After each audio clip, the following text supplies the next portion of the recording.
All right, y'all. So, welcome to Cosplay 101. This is going to be our first live panel. I'm Rocio Jimenez Cosplay, and these are amazing cosplayers that are based all around Texas. They will introduce themselves as well. Thank you so much for joining. This is So You Want to Cosplay. We're going to be answering some of y'all's cosplay questions, as well as just questions that we think will be very helpful, just general questions as well. And yeah, I hope it's going to be a blast. I just want to go ahead and start out by introducing myself. Like I said, I'm Rocio Jimenez Cosplay. I have been cosplaying technically since 2017, but I have been doing FX makeup and more since long ways before that. I have started, I think it was around 9 years old is when I started doing FX makeup, and it eventually evolved to costuming and just dressing up. And now that I'm an adult, I have that type of money to go ahead and spend and do my costuming stuff. I think that's mainly what got me into cosplay. Y'all know me as Rocio Jimenez Cosplay on Instagram as well, if y'all do want to find me there. And I am in Austin, Texas. We're going to go ahead and move on with Chrissy, which is Wicked Whip on Instagram. And she's going to go ahead and introduce herself as well. Yeah, thanks, Rocio. I'm Wicked Whip Cosplay. I'm one of the newer cosplayers, probably. I've been doing it for a little over a year. I initially started in styling wigs, which I've been doing for about 5 years, but I'm a big nerd and I always wanted to do it. So kind of learning consistently, learning from all the girls in this group. And yeah, excited to hear your questions. All right. Hi guys, my name is Paris Cosplays. I've also been cosplaying since 2017. I've always really had a passion for costumes, makeup. I was on drill team in high school, so this is just kind of my comfortable element. I really feel like when I'm in cosplay, it's like my final form, so it's the best. But yeah, you can find me on Instagram, TikTok, YouTube, all of the socials. It's always going to be Paris Cosplays if you're interested in looking for me. And I'm super excited to answer your questions. Hi guys, I am Peaches and Panda. You can find me on my Instagram as Peachy Panda Cos. This is actually my 10-year. I started cosplay in 2011, and I actually started in Utah and then moved over here to Texas, but I'm Houston based. And yeah, I started cosplay because I went to an anime convention there and just saw people dressed up, and I was like blown away. I was like, what? That person has like blue hair. What is this? And I just jumped into it. So, but yeah, I hope to like share some like tips in this panel with these lovely ladies. Hi guys, my name is Jasmine, literally Jasmine. You can find me on Instagram, Facebook, almost any social media, TikTok, under Jasmine_Leija. Except my YouTube, that is a different name, but you can find that in my bio in Instagram. Just follow that link. I did start cosplaying in 2016. Similar story to most of these girls. I kind of just went to the first convention as a normie. And I liked everything I saw. I already had background in making things and crafting, so I just dove right into it and I fell in love with it.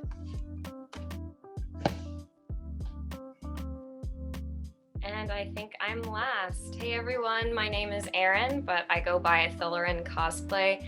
I'm Athillerin Cosplay on Instagram, TikTok, YouTube, Twitter, anywhere you can find me. It's gonna just be Athillerin. Let's see, I started cosplay in 2018, and I had a roommate that liked to cosplay occasionally, and she convinced me to cosplay with her. And so I went to my first con in cosplay and was very overwhelmed, but I very much enjoyed it. But I had a background in dance, and so I had a lot of makeup and hairstyling experience. And so I really grew attached to cosplay very quickly. But yeah. So now we're just going to be answering some of the questions that you guys have been submitting, and just some common cosplay questions from our panel, and I'll go ahead and get started.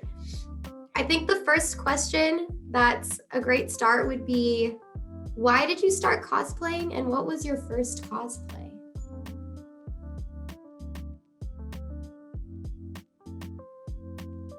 All right, Rosia? I guess I can go. So my first cosplay officially was the Yellow Ranger from Power Rangers. And the reason it was my first cosplay is I actually started dating a guy that's obsessed with Power Rangers, like to the extreme, you know, the nervousness, like of, hey, you're gonna freak out when I see my collection. I saw it, I fell in love with it too. I grew up with Power Rangers and I really wanted to wear a helmet, like that whole helmet and gear, and just living out that fantasy of being a kid again and just wearing that specific costume. You always wanted to be that Power Ranger. Was definitely like I just wanted to do that. So that was my first cosplay back in 2017. And it's definitely evolved over the years. I think I can't remember if my first cosplay was Harley Quinn or if it was Moana, but it was either Harley Quinn or Moana. And I'm really confused by how my journey started, because I don't remember if I started by going to a con or if I started by doing princess parties, but it was one of those. And yeah, now I'm also a party princess on the weekends, which is super fun. Like characters like Moana, Snow White, things like that. And I obviously still cosplay Harley, and she's kind of had some upgrades over the years, so that's always fun. I'll go next. My first cosplay was Winry Rockbell from Full Metal Alchemist, because I had hair that was like down to my waist at the time, and I was very anti-wig, and so I was like, who has blonde hair that's very, very long? I was like, Winry has blonde hair that's very, very long.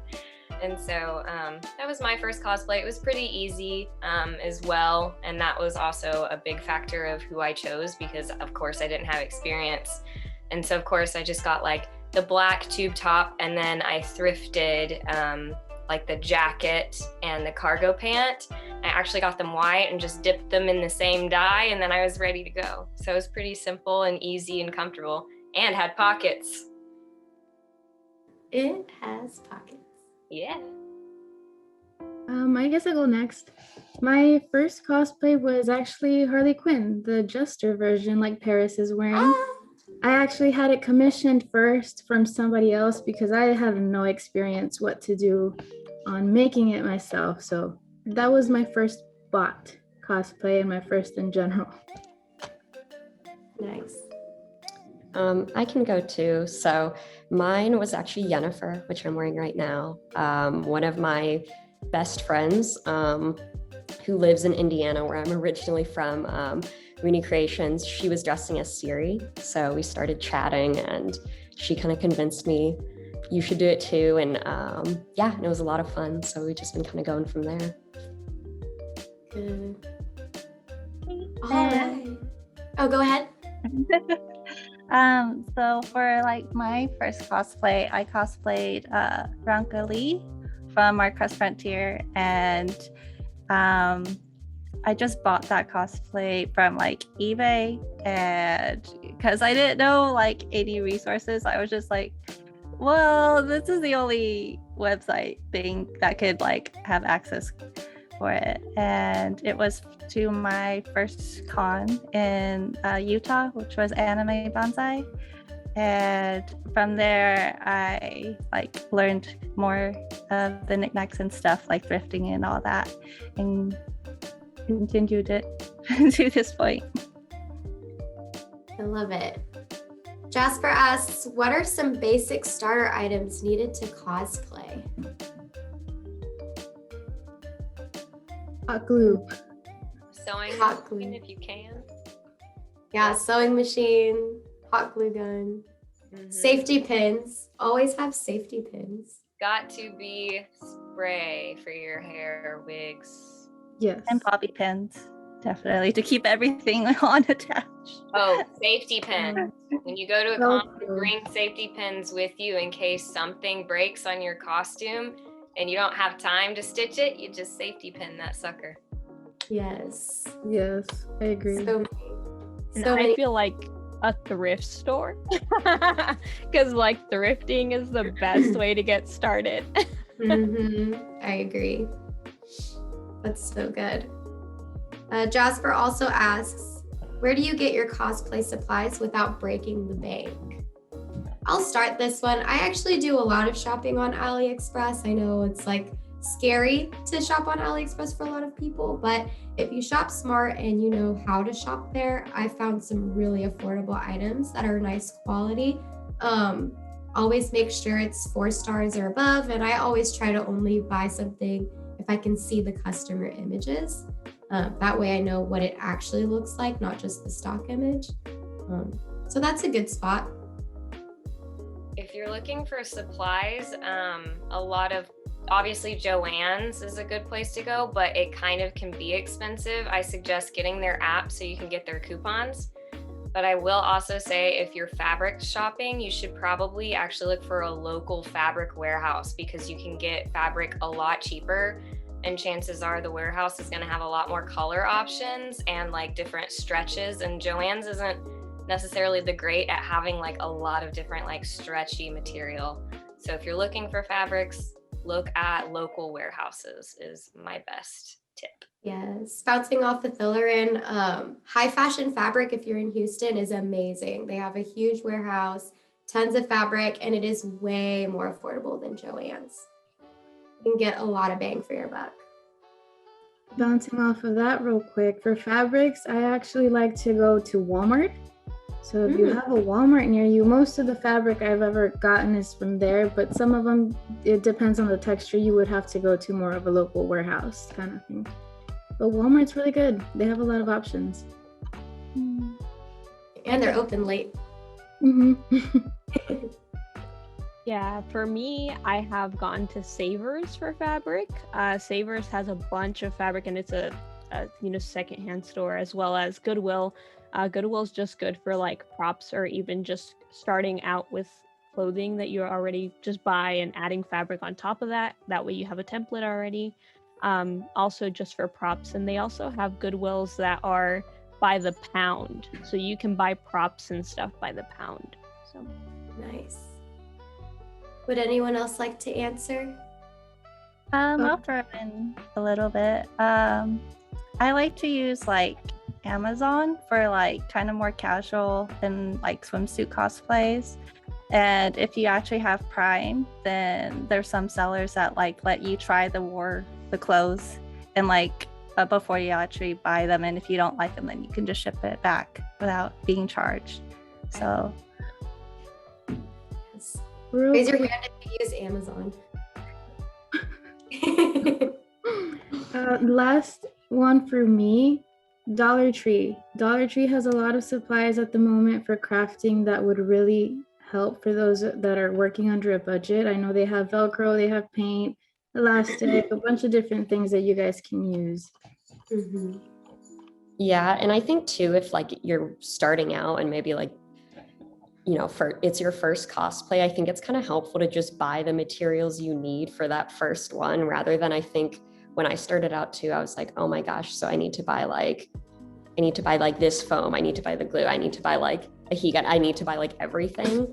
And so I think kind of what's been helpful for me is like buying the essentials I needed for my first cosplay, and then kind of just growing it out, and you can, in a more affordable way, kind of accumulate materials. That's a really good point. All right, Octavio asks, what are the reasons that you choose a character to cosplay? I'll go. I usually pick characters that I personally identify with, some part of their personality.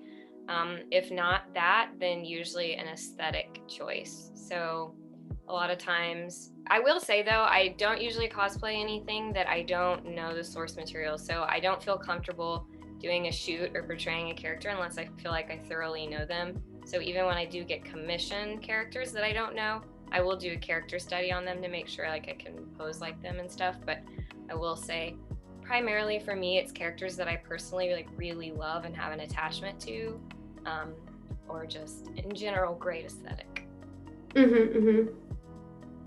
Yeah, I agree with that. I like cosplaying characters more that I feel like I kin with when I'm like, oh, our personalities kind of align. I think they're just more fun and I'm more natural at them.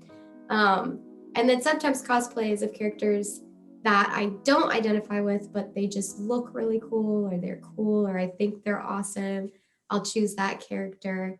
And then same as you said, if someone commissions a character and they request a character or pay for me to do a character, I always do my research first, or I'll try to watch the anime, or I'll try to like binge watch before I cosplay the character so that I'm familiar with them and not just like going in blind or being a poser or whatever you want to call it. Yeah, I could give my 2 cents as well. For me, it's mainly the looks. Like I just like the way certain characters look, especially if they're animated. I'm an artist, so behind that artistry, I see the artistry of the character, and I just like to portray that. Most of the time, they are characters though that I do know, and I've watched like the shows or played the games. Sometimes I do get character requests. But if I don't feel a connection with the character, I don't feel like I can portray that character, so I don't do it. All right. Octavio also asks, is it important to give your own unique touch and make it different from other cosplays? So I think that for me personally, I like to put my own personality and touch into my cosplays. And it could be something really small, whether it's like adding glitter or just something different that's a little bit unique or meshes with my personality. But I don't think it's necessary. I think some people prefer to be canon and they prefer to make the cosplay as accurate to the character as possible. So I really think it depends on the cosplayer, whether you want to make it personalized and custom to your personality or if you want it to be exactly identical to the character. Yeah, and to add to that too, I think it's like sometimes like I'll do completely, accurate ones, but it is fun if you do your own design. Like I did like a cyberpunk one recently, and that was really fun because it was like start to finish that I wasn't having to like base it off anything. I was just using like random source material to put it together. And that was definitely really fun to do. Good. Anyone else want to add to that? I'll add some. So I like to do more fashion, I guess, takes of it, because I actually kind of, before cosplay, I did Lolita more. So I had like all those frilly dresses and all kinds of accessories to start with. And then I just like do character wigs and started from there. And then I started doing more pinup, kind of like my piranha plant today. Because it's just, I don't know. I just like, I would see cons and like see the default character like outfit. And I was just like, that looks cool, but I just kind of want to tweak this or tweak that. So like there's only a few that I've done like more canon, but I always like to like tweak it to be something different. Good. Okay, so let me read this name. J Ferber 94 asks, what is your favorite character to cosplay? So right now, my favorite character to cosplay is Seraphine from League of Legends. Yeah. I'll go next. Usually I really enjoy cosplaying Elizabeth Comstock from BioShock Burial at Sea. My other favorite is Paints from League of Legends, but I particularly have a soft spot for anything villain. I really enjoy cosplaying villains because it gives me a little bit more to, I guess, act. Like, I feel like villains often have a lot more body language and a lot more expressive facial expressions. And so I usually have a lot more fun shooting villains because, a hero is just kind of like, ee, but like a villain, you get to like, have a lot more intensity. And I think that that's much more of a challenge, but also much more fun. One of my favorite cosplays is my Princess Jasmine, which, fun fact, I was actually named after, so it's also super comfortable to wear, but I also really enjoy doing the heavy body paint cosplay, so I love to do the Corpse Bride. That's one of the ones that was such a challenge to do, but it's so much fun, even though I have to take hours to do the full body paint. My favorite cosplay would have to be Diane from Seven Deadly Sins. I've cosplayed her 2 different times, but I plan on doing more in the future just because I just love the character so much, and that was a character that I actually had a really strong connection with. I'll say that my favorite cosplay, I don't have content of it because I've tweaked it so many times, but it's like a Disney bound Baymax that I have. And I just love the lines that he has, like, "Hurry, baby," or like do the thing like, like it's just so fun to interact with those like cute phrases. So, and it's, I don't know, it's comfortable. It's like, because you can like move around and do things in it. So Disney bounding, I've started to dabble in that. So I think that's my favorite one so far. I love that. All right. And also, oh, sorry. Oh, go ahead. I was just gonna say, I think for me it would be Persephone from Lore Olympus. That one's just a lot of fun because like the body paint, like Jasmine was saying, is fun, and then she kind of has like like the makeup's kind of gory, and so it's a lot of fun. And you know, also to like Erin's point, being able to do like, you know, funkier poses and kind of more aggressive looking ones is a lot of fun. Mm-hmm. All right. Madeline asks, what would be your advice or tips for a younger person, preteen or teenager, wanting to get into cosplay?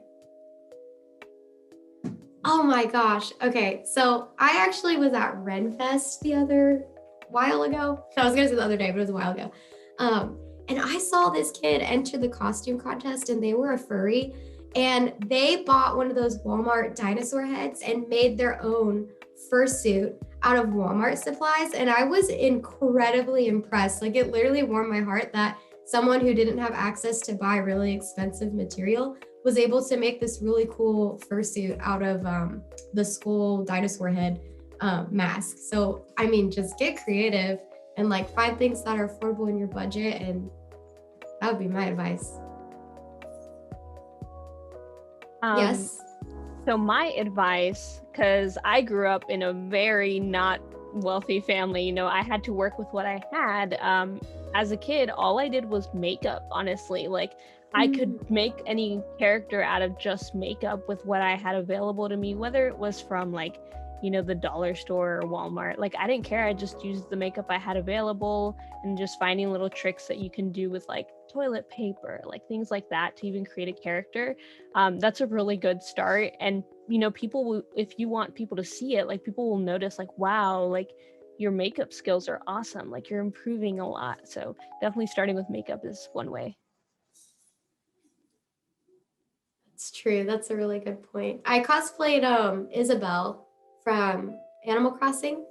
And do y'all know those monkeys with like the long legs and they Velcro to your neck?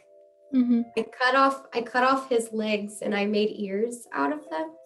And then I just did cute little animal makeup. And so that was probably my cheapest ever cosplay, was just using stuff around my house. So I think for teenagers who can't afford to buy expensive cosplay materials, finding stuff at your house and getting creative and working with what you have is really cool. And I do think makeup goes a long way.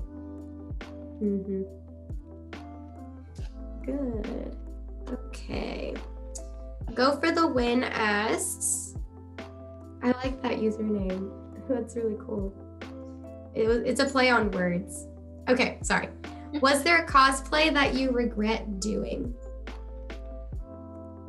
Or do you have a cosplay nightmare story? I gotta think about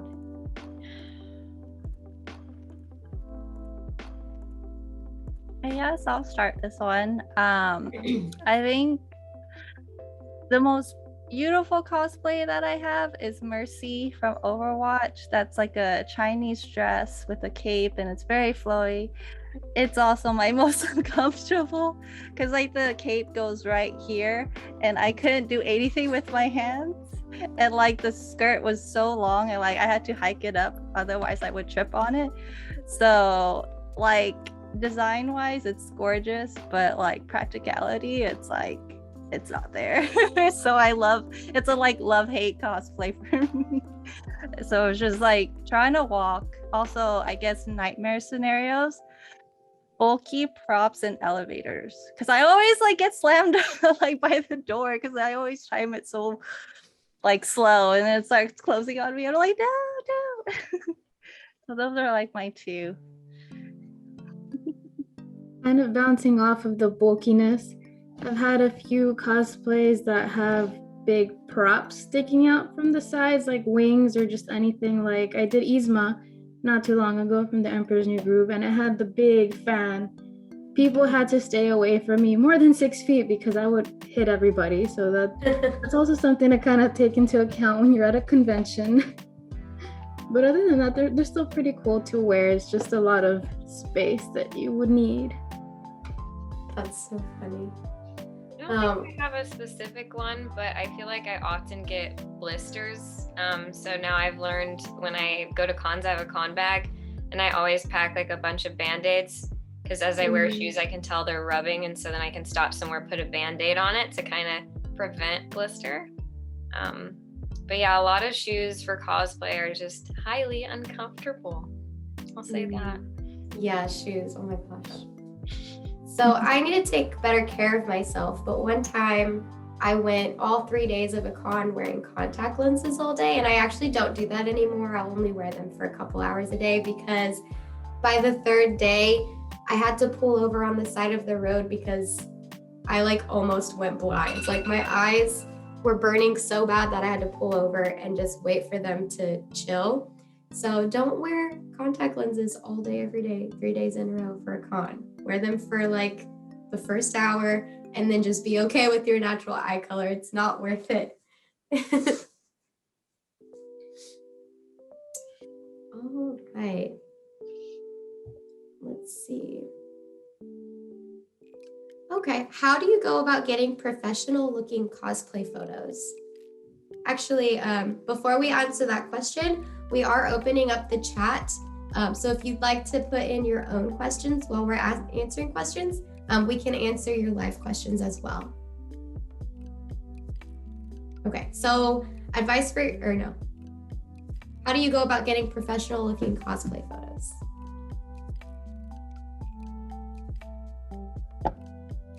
Athillerin does all of her own photography. Would you like to answer? So it used to not look as good as they do now, I'll tell you that. But when I started, I basically went on Amazon and found a camera, like a DSLR, that wasn't top of the line because I wasn't sure what I was looking for yet, and I didn't really have any help picking one out. So I just got one that was probably around $300, not too fancy. And I just started with getting a few like plain backdrops from Amazon, but then I realized that those were pretty expensive. And so when I go to fabric warehouses now, what I do is go in the scuba section, which scuba is a really thick fabric. Feels like scuba material. But anyway, and I would just get probably about 3 yards of it, and it ends up being a lot cheaper than a backdrop on Amazon. And actually, because it's so thick, it doesn't get wrinkled as badly. So that's what I would suggest for more professional photos if you're gonna take photos indoors. Also, this happens to be next to me, so I'll just grab it. This little steamer from Amazon is probably only like, I'd say $30 or something, and it gets wrinkles out of backdrops so fast. So I would suggest that. I would suggest just also when you take photos, especially if you're new at it, to set up on a day that you have hours, because you're not going to be, immediately good at photography. It is a skill. You can't just take a photo and it look great. So I would suggest starting on like a Saturday or something when you have all day, and set up really early and just play around with the angles. And the last thing I'll say is lighting is key. Make sure you don't have if you have a light in your room, I would suggest turning it off and getting like some sort of softbox or something, because usually light indoors is just so harsh. And if you're gonna shoot outdoors, make sure you shoot probably around like 7 p.m. right now. And our time in Texas kind of has like good lighting because it's not very intense, but yet there's not a lot of shadow and a lot of darkness. Also, I have these little light wands and they look like lightsabers, but they add like a nice color variation. So it's not just flat, and it also brings you out of your background a little bit. So that's my quick photography 101 just thrown at you. Yeah, and I think you're right kind of with taking a lot of like having hours to take photos, because I will say I kind of feel like you take like 300 photos and then maybe for me I like 10% of these. So it's good to just set aside a ton of time and just kind of mess around with lighting, poses, everything. I will suggest that. I also will suggest to get a camera that if you have the finances, get a camera with a pop-up viewfinder, because then you can kind of see if you're in frame, and obviously get a remote. That will save your life if you have a remote. Remotes are great. And also don't feel like you have to have everything right now. Like build it up slowly over time. First start with soft boxes. Just get the soft boxes. Then upgrade to getting light bars. Then upgrade to getting probably get the remote first. Get the remote first. You can find them at the dollar store too. Those little USB remotes. But you don't have to buy everything right now. Like you could buy a few things and build up over time. And then people will notice your content getting better over time, which would be really cool to see that progression. I do have something real quick to say. So if you have a good phone with a good camera, like I use a Google Pixel, the pictures come out amazing. Like they could blur the background, they focus super well. So you don't have to go buy a professional camera. You can do that with your cell phone too. Like as long as it has a good camera, you don't even have to worry about that, and just still focus on the lighting and stuff. But a camera phone, can do as good as a camera can sometimes. So yeah, film pictures can come out really well. I also have a lot of cosplay friends who do composite photos, which I'm not very talented at doing composites, but if you don't have a space to do these elaborate photo shoots or set up backdrops and things like that, learning how to do Photoshop composite photos and like photoshopping backgrounds in the pictures, like I've seen people who are really good at that, and they look really cool and they do really well. Alan asks, let's see, I think we have questions in the chat too. Yes, I'll get to that one. Okay.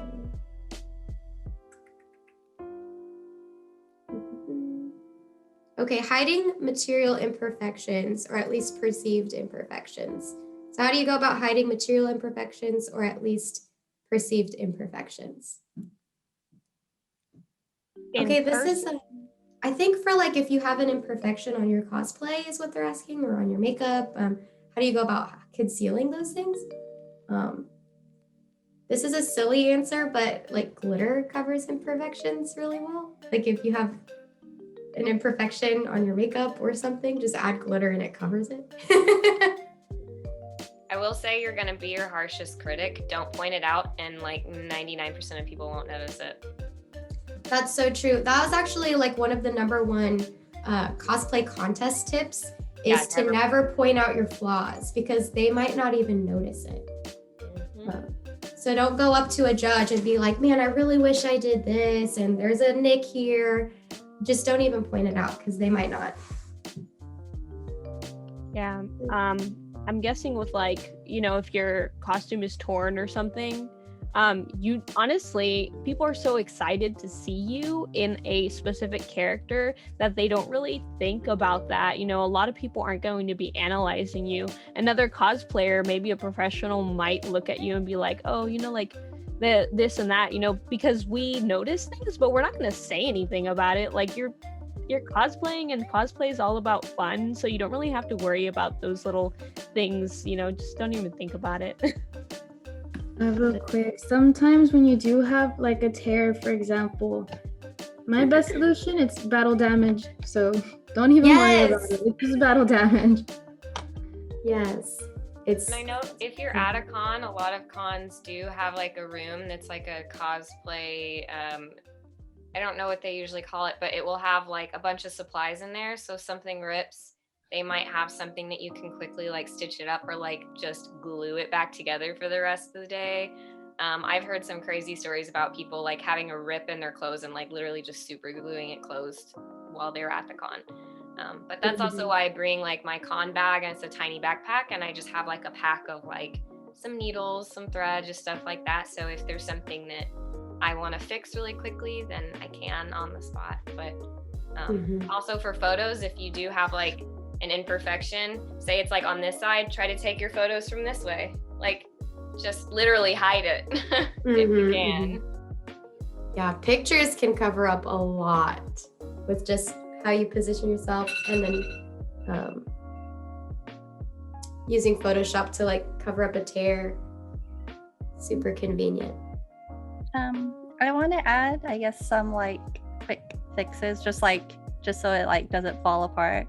I like for like knee-high socks or thigh-high socks, there's like a product called sock glue, and it's water soluble, so like you can just wash it off and it keeps your socks from like sliding down. So that one's really useful. Double-sided tape to like, because if there's like a lot of layers and like this thing's like moving, you could just do double-sided tape just to like secure it down, or safety pins just for like quick little fixes for that. Good. All right, John asks, what's the most rewarding aspect of making a cosplay for you? Bringing the character to life, creating something, or a good photo shoot? I think for me, I get most excited when I get the photos back, but that's usually since COVID. If I'm actually going to cons, I think the most rewarding thing is when a kid notices what character I am and freaks out. That is probably the most rewarding thing. Or just in general, if you're cosplaying a set, especially if it's something more niche and somebody's like, oh my gosh, this. So like positive comments go like a really long way in making me feel particularly appreciated and my work appreciated. So true. I guess to build on that, I like the cosplaying bit because it just, you could tell like what that person's interested in.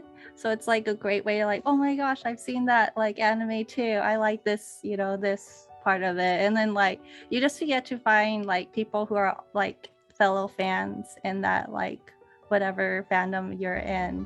And it's just like fun to like start up conversations and see what people's interests are. So I like that aspect of it.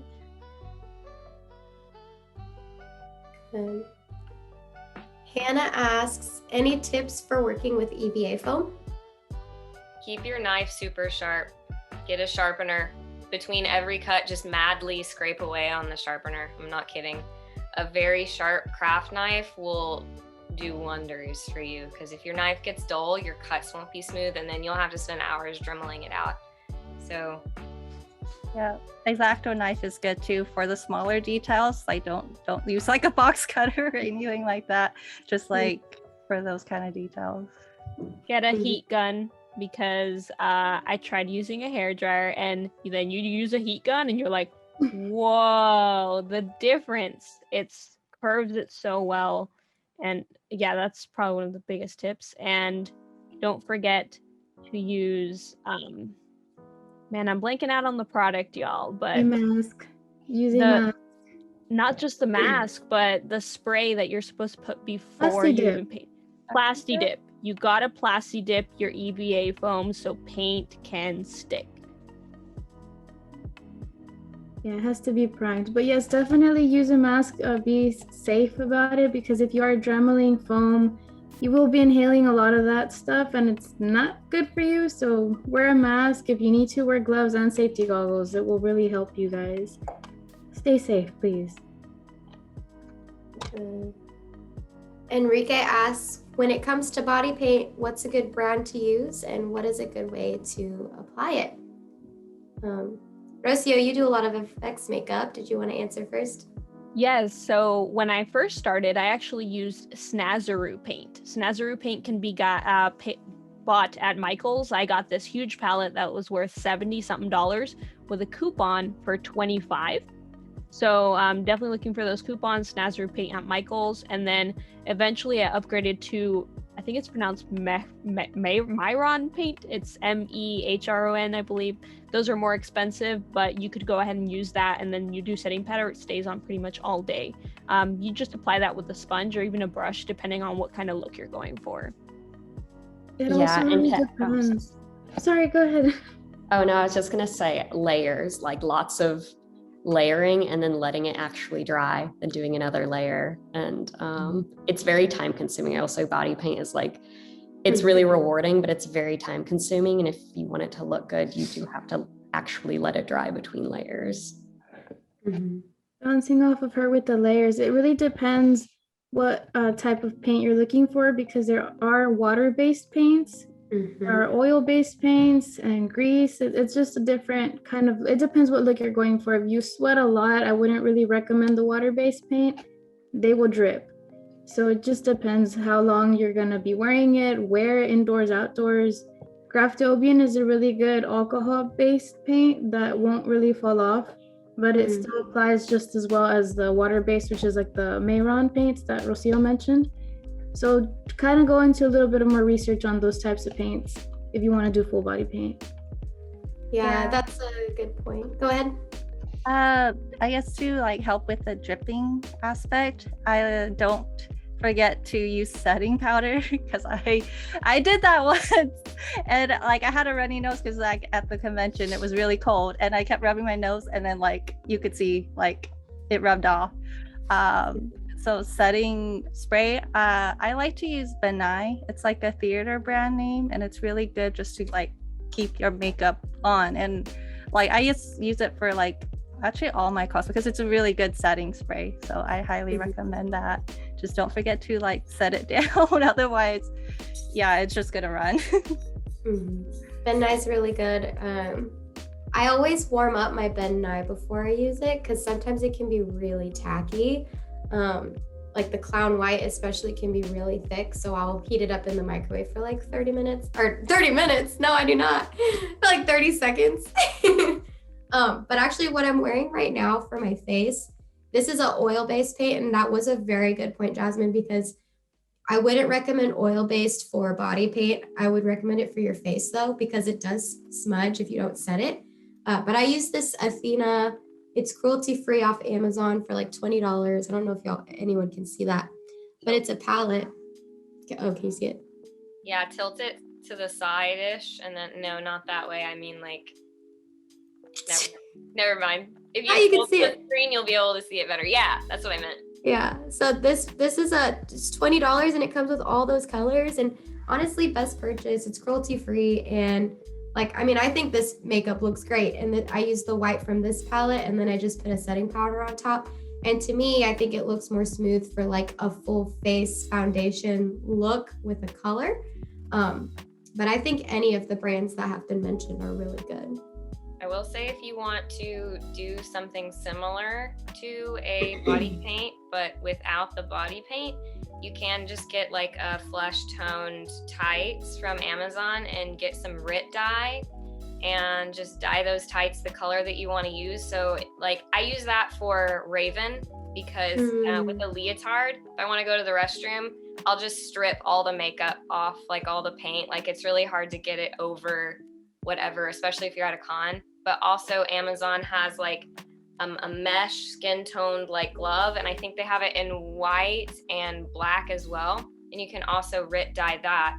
So what I do sometimes is just actually do the paint from here up, and then like arms and legs will actually just be a tights fabric. So that might be a better option for people, like say if you know you're going to be outside a lot or something like that, but want to have the same color, then you can switch to like a tights version, because I really hate body paint. So that's my pick.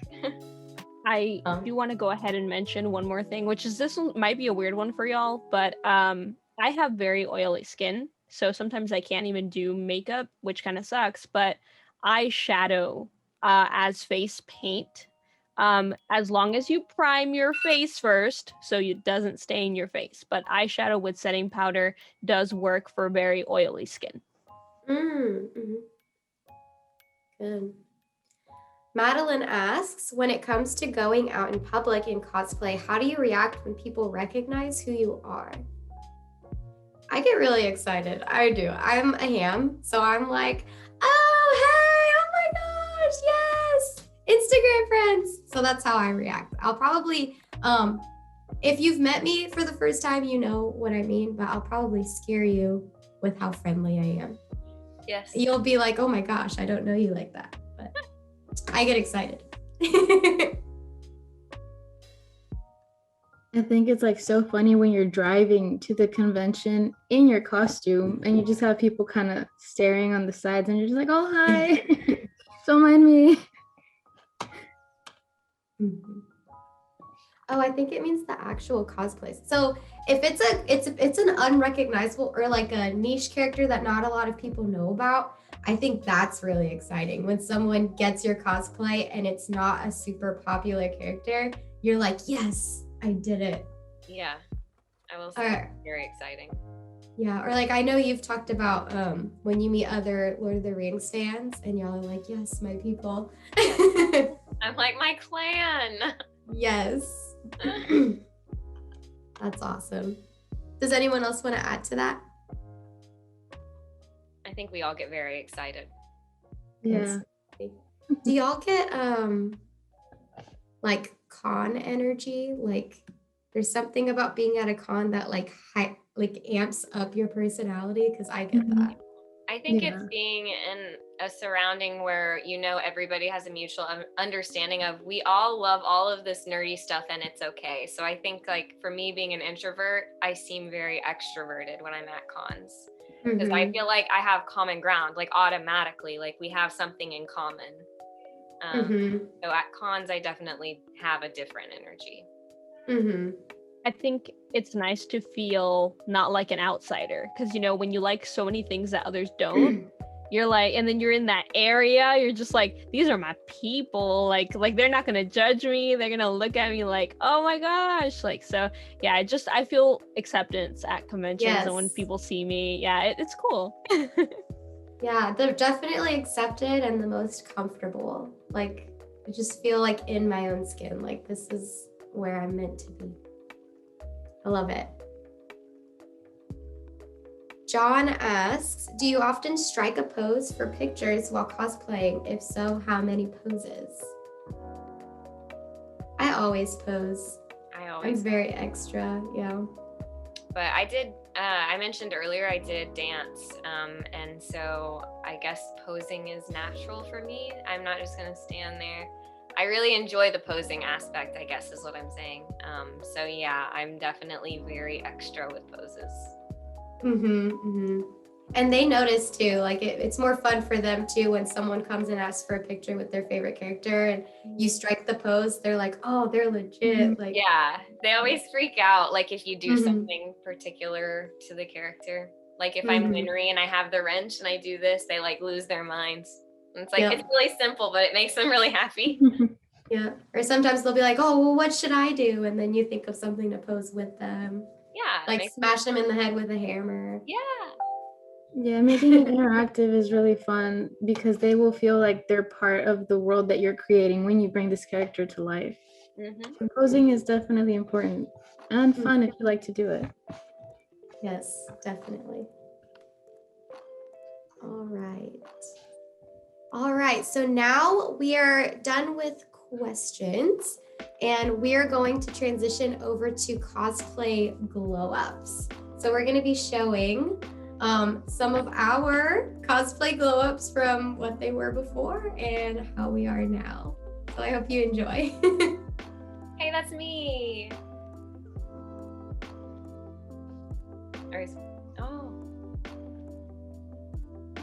Oh, that's my glow up right there. That was my first cosplay in Utah Anime Bonsai. And then that was like Azura from Fire Emblems, which was this year. Oh, I forgot to say a thing about mine. I'm so sorry. I'm so sorry, guys. The first one was at IckyCon in 2018, and then that second one I took the photo myself, and that was last September. So I think just like a 2-year jump. Pro editing. Thank you. Yay, so this was me, I believe, in 2017 as classic Harley Quinn, and I actually used my own hair. I didn't use wigs yet, which is so funny because now I love wigs and I won't cosplay with a wig. But that was my natural hair, and I had ombre hair, so I just like pinned my pigtails up, and I actually got that costume off Amazon and the mallet off Amazon too. And then the one on the right is my current cosplay. I actually upgraded. This is my new mask that I'm wearing right now, so that mask's old too. But yeah. Oh, and my big mallet, that was commissioned by Cosplay with Cynthia. She made it for me for my birthday. Oh, that's me. So that was, I want to say like 2-3 years ago when I first tried doing the other mother. And then obviously I got better at makeup and I fixed it up, which was like about 2 years ago, I think, for the most recent one. And I'm looking into upgrading that one again, a third time. So I'm excited for that. Like we mentioned earlier, makeup does go a long way. So you look up some tips and things like that. It would really make a big difference to make it look as realistic as possible. That one's me. So I had too many like cosplay glow ups, but I felt like I reminisce more with makeup. So I tried to go with a zombie look back in 2013, a lot of the FX stuff, and I feel like I've improved more with my makeup skills. Now that's October 2020. I did this like pumpkin steampunk look. Mm-hmm. That looks really good. All right, and I think that's it for our panel. So I'm gonna pass it over to Athilarin for closing statements. Okay. Hey, everybody. Thank you so much for joining us today in this panel and talking with us about Cosplay 101. Make sure to visit us at Hill Country Comiccon this year, August 14th through 15th. And we won't have a panel before that con, but we will have more panels in the future, and there will be more specific. Like we might have like themed ones, like maybe Halloween or props or sewing or whatever. So yeah, stay tuned for more panels. But yeah, that's it. I hope you have a wonderful day. Bye, everyone. Bye.